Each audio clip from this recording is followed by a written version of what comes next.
My fellow Americans, tonight I want to talk to you about Syria, why it matters, and where we go from here. Over the past 2 years, what began as a series of peaceful protests against the repressive regime of Bashar al-Assad has turned into a brutal civil war. Over 100,000 people have been killed. Millions have fled the country. In that time, America has worked with allies to provide humanitarian support, to help the moderate opposition, and to shape a political settlement. But I have resisted calls for military action because we cannot resolve someone else's civil war through force, particularly after a decade of war in Iraq and Afghanistan. The situation profoundly changed, though, on August 21st, when Assad's government gassed to death over 1,000 people, including hundreds of children. The images from this massacre are sickening. Men, women, children lying in rows, killed by poison gas, others foaming at the mouth, gasping for breath. A father clutching his dead children, imploring them to get up and walk. On that terrible night, the world saw in gruesome detail the terrible nature of chemical weapons and why the overwhelming majority of humanity has declared them off limits, a crime against humanity, and a violation of the laws of war. This was not always the case. In World War I, American GIs were among the many thousands killed by deadly gas in the trenches of Europe. In World War II, the Nazis used gas to inflict the horror of the Holocaust. Because these weapons can kill on a mass scale, with no distinction between soldier and infant, the civilized world has spent a century working to ban them.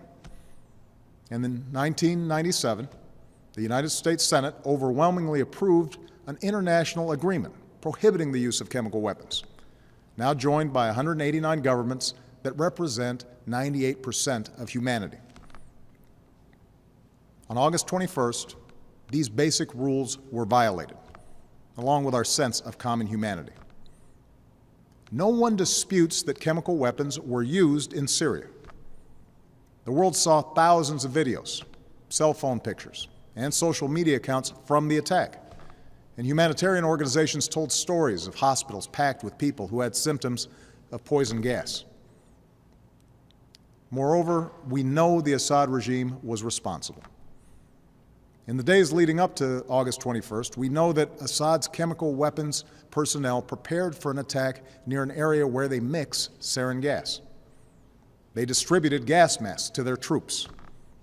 Then they fired rockets from a regime-controlled area into 11 neighborhoods that the regime has been trying to wipe clear of opposition forces.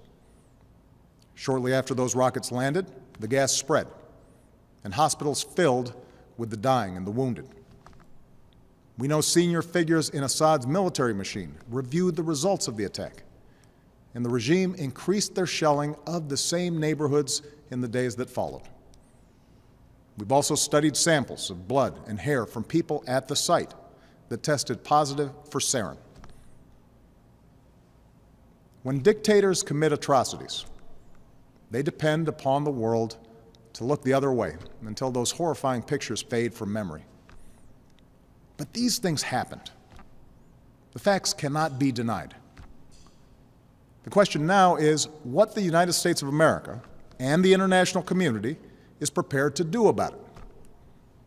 Because what happened to those people, to those children, is not only a violation of international law, it's also a danger to our security. Let me explain why. If we fail to act, the Assad regime will see no reason to stop using chemical weapons. As the ban against these weapons erodes, other tyrants will have no reason to think twice about acquiring poison gas and using them. Over time, our troops would again face the prospect of chemical warfare on the battlefield, and it could be easier for terrorist organizations to obtain these weapons and to use them to attack civilians. If fighting spills beyond Syria's borders, these weapons could threaten allies like Turkey, Jordan, and Israel.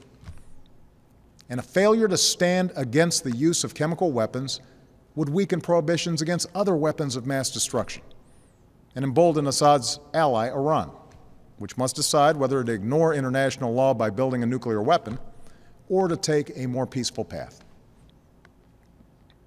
This is not a world we should accept. This is what's at stake. And that is why, after careful deliberation, I determined that it is in the national security interests of the United States to respond to the Assad regime's use of chemical weapons through a targeted military strike. The purpose of this strike would be to deter Assad from using chemical weapons, to degrade his regime's ability to use them, and to make clear to the world that we will not tolerate their use. That's my judgment as Commander-in-Chief. But I'm also the President of the world's oldest constitutional democracy. So even though I possess the authority to order military strikes, I believed it was right, in the absence of a direct or imminent threat to our security, to take this debate to Congress. I believe our democracy is stronger when the President acts with the support of Congress. And I believe that America acts more effectively abroad when we stand together. This is especially true after a decade that put more and more war-making power in the hands of the President and more burdens on the shoulders of our troops, while sidelining the people's representatives from the critical decisions about when we use force. Now, I know that after the terrible toll of Iraq and Afghanistan, the idea of any military action, no matter how limited, is not going to be popular. After all, I've spent 4.5 years working to end wars, not to start them. Our troops are out of Iraq. Our troops are coming home from Afghanistan. And I know Americans want all of us in Washington, especially me, to concentrate on the task of building our nation here at home, putting people back to work, educating our kids, growing our middle class. It's no wonder then that you're asking hard questions. So let me answer some of the most important questions that I've heard from members of Congress and that I've read in letters that you've sent to me. First, many of you have asked, won't this put us on a slippery slope to another war? One man wrote to me that we are still recovering from our involvement in Iraq. A veteran put it more bluntly. This nation is sick and tired of war. My answer is simple. I will not put American boots on the ground in Syria. I will not pursue an open-ended action like Iraq or Afghanistan. I will not pursue a prolonged air campaign like Libya or Kosovo. This would be a targeted strike to achieve a clear objective, deterring the use of chemical weapons and degrading Assad's capabilities. Others have asked whether it's worth acting if we don't take out Assad. As some members of Congress have said, there's no point in simply doing a pinprick strike in Syria. Let me make something clear. The United States military doesn't do pinpricks.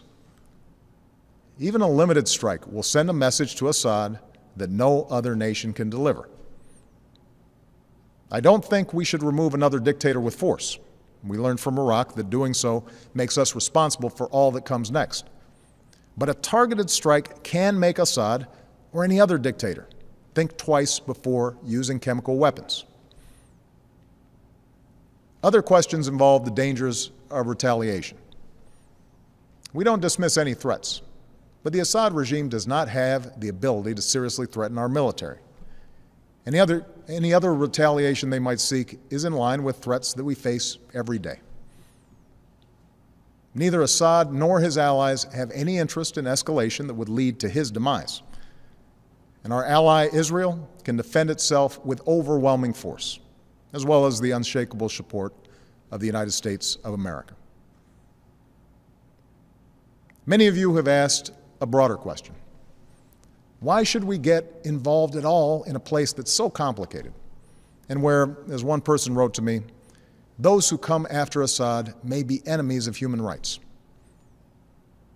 It's true that some of Assad's opponents are extremists, but al-Qaeda will only draw strength in a more chaotic Syria if people there see the world doing nothing to prevent innocent civilians from being gassed to death. The majority of the Syrian people and the Syrian opposition we work with just want to live in peace, with dignity and freedom. And the day after any military action, we would redouble our efforts to achieve a political solution that strengthens those who reject the forces of tyranny and extremism. Finally, many of you have asked, why not leave this to other countries or seek solutions short of force? As several people wrote to me, we should not be the world's policeman. I agree, and I have a deeply held preference for peaceful solutions. Over the last 2 years, my administration has tried diplomacy and sanctions, warnings and negotiations, but chemical weapons were still used by the Assad regime. However, over the last few days, we've seen some encouraging signs, in part because of the credible threat of U.S. military action, as well as constructive talks that I had with President Putin. The Russian government has indicated a willingness to join with the international community in pushing Assad to give up his chemical weapons. The Assad regime has now admitted that it has these weapons, and even said they joined the Chemical Weapons Convention, which prohibits their use. It's too early to tell whether this offer will succeed, and any agreement must verify that the Assad regime keeps its commitments. But this initiative has the potential to remove the threat of chemical weapons without the use of force, particularly because Russia is one of Assad's strongest allies. I have therefore asked the leaders of Congress to postpone a vote to authorize the use of force while we pursue this diplomatic path. I'm sending Secretary of State John Kerry to meet his Russian counterpart on Thursday, and I will continue my own discussions with President Putin. I've spoken to the leaders of two of our closest allies, France and the United Kingdom, and we will work together in consultation with Russia and China to put forward a resolution at the UN Security Council requiring Assad to give up his chemical weapons and to ultimately destroy them under international control. We'll also give UN inspectors the opportunity to report their findings about what happened on August 21st. And we will continue to rally support from allies from Europe to the Americas, from Asia to the Middle East, who agree on the need for action. Meanwhile, I've ordered our military to maintain their current posture, to keep the pressure on Assad, and to be in a position to respond if diplomacy fails. And tonight I give thanks again to our military and their families for their incredible strength and sacrifices. My fellow Americans, for nearly 7 decades, the United States has been the anchor of global security. This has meant doing more than forging international agreements. It has meant enforcing them. The burdens of leadership are often heavy, but the world's a better place because we have borne them. And so, to my friends on the right, I ask you to reconcile your commitment to America's military might with a failure to act when a cause is so plainly just.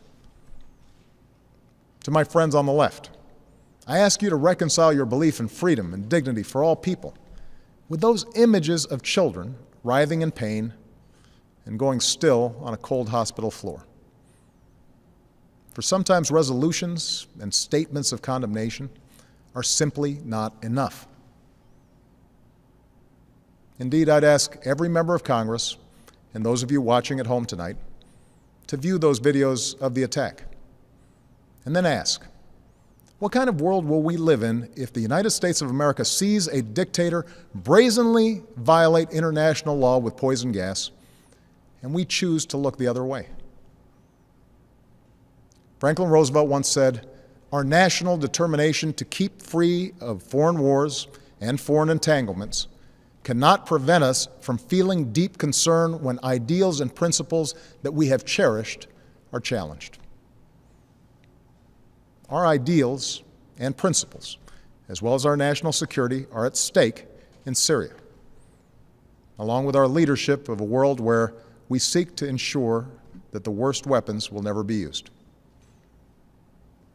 America's not the world's policeman. Terrible things happen across the globe, and it is beyond our means to right every wrong. But when, with modest effort and risk, we can stop children from being gassed to death and thereby make our own children safer over the long run, I believe we should act. That's what makes America different. That's what makes us exceptional.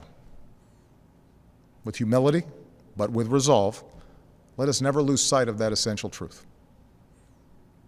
Thank you, God bless you, and God bless the United States of America.